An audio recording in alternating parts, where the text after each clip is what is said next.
আসসালামু আলাইকুম বন্ধুরা, কেমন আছো সবাই? আশা করি ভালো আছো, সুস্থ আছো। মুসলিমা 786 মাই সিম্পলি ব্লগ চ্যানেলে সবাইকে আমন্ত্রণ জানাই। তো আজকে তোমাদের সাথে শেয়ার করব আলু পোস্ত ভাজি। দেখো, এই শীতকালে নতুন আলু উঠেছে, নতুন আলুকে যদি পোস্তর সঙ্গে যদি ভাজি করা হয় দুর্দান্ত খেতে লাগবে। এর জন্য দেখো আমি ছোটো ছোটো করে আলু কুচিয়ে নিয়েছি। একটা কড়াই বসিয়ে দিয়েছি। কড়াইতে অল্প সামান্য তেলও দিয়ে দিয়েছি। তেলটা গরম হওয়ার সাথে সাথে দিয়ে দেবে একটা শুকনো লঙ্কা। তোমাদেরকে দেখিয়ে দিয়েছি আমি কি কি উপকরণ নিয়েছি। দেখো, শুকনো লঙ্কাটা প্রথমে দিয়ে দিয়েছি কড়াই, অল্প একটু লাল হওয়ার জন্য। তেলটা গরম হয়ে গেলে শুকনো লঙ্কাটা তোমরা দিয়ে দেবে। তারপরে দিয়ে দিচ্ছি আমি কালো জিরা, অল্প সামান্য, বেশি তোমরা এখানে ব্যবহার করবে না কালো জিরা। অল্প সামান্য কালো জিরা দিয়েছি। তারপর ছোটো ছোটো শেপে দেখো আলু কেটে নিয়েছি। আলুটা ধুয়ে আমি দিয়ে দিয়েছি।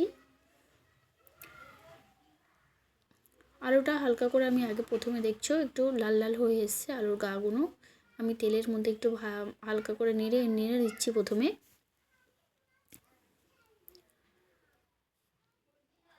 এরপর আমি দেব হলুদ পাউডার বা হলুদ গুঁড়ো, অল্প সামান্য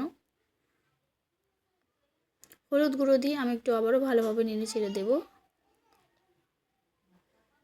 আলুটা ভাজার জন্য তো বারবার তো নাড়াচাড়া করতেই হবে আলুটা।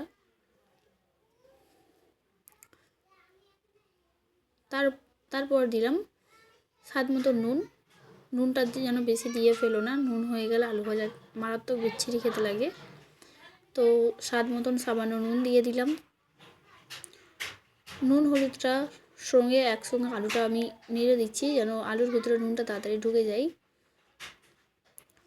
তারপর আমি একটু আবারও চাপা দিয়ে দিলাম আলুটা একটু সেদ্ধ হওয়ার জন্য। তো 1 মিনিটের মতন চাপা দেওয়ার পর আমি আবার খুলে আবার একটু নাড়াচাড়া করে দেখে নিলাম যে আলুটা সেদ্ধ হয়ে এসেছে কি না, এখনও একটু বাকি আছে সেদ্ধ হওয়ার জন্য। তো দেখো, এবারে ফাইনালি সেদ্ধ হয়ে এসছে অল্প সামান্য আলুটা। তো এবারে আমি সাইড করে দেবো আলুটা, একটু মধ্যেখানে আমি একটু গ্যাপ রেখে দেবো, দিয়ে পোস্তগুলো দিয়ে দেবো। আলুর পরিমাণ হিসেবে তোমরা পোস্তটা দিও, বেশি পোস্ত হয়ে গেলে খেতে অতটা ভালো লাগে না। তো দেখো, একটু পোস্তটা মধ্যেখানে দিয়ে আমি তার সঙ্গে একটুখানি ভালো করে নাড়াচাড়া করে দিয়ে আমি এবার আলুটার সঙ্গে মিশিয়ে দেবো পোস্তটা মিশিয়ে দেবো এই জন্যে আলুর সঙ্গে পোস্তটা ভাজা হয়ে যাবে। এরকমভাবে চটপট তোমরা যদি এরকম পোস্ত আলু ভাজি করতে চাও তো এই প্রসেসটাকে তোমরা ফলো করতে পারো। এরকমভাবে বানালে তাড়াতাড়ি হয়ে যায়।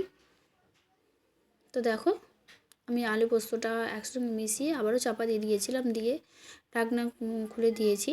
দেখো, আবার একটু নাড়াচাড়া করে দিচ্ছি ভালো করে। ভালো করে একটু না ভাজা হলে খেতে ভালো লাগবে না, আর পোস্তটাও কাঁচা রয়ে যাবে। এই জন্য বারবার আমি নেড়ে চেড়ে ভালো করে একটু ভেজে নিয়ে চেষ্টা করছি। তো ফাইনালি আমার কমপ্লিট হয়ে গেছে। আল্লাহ হাফিজ।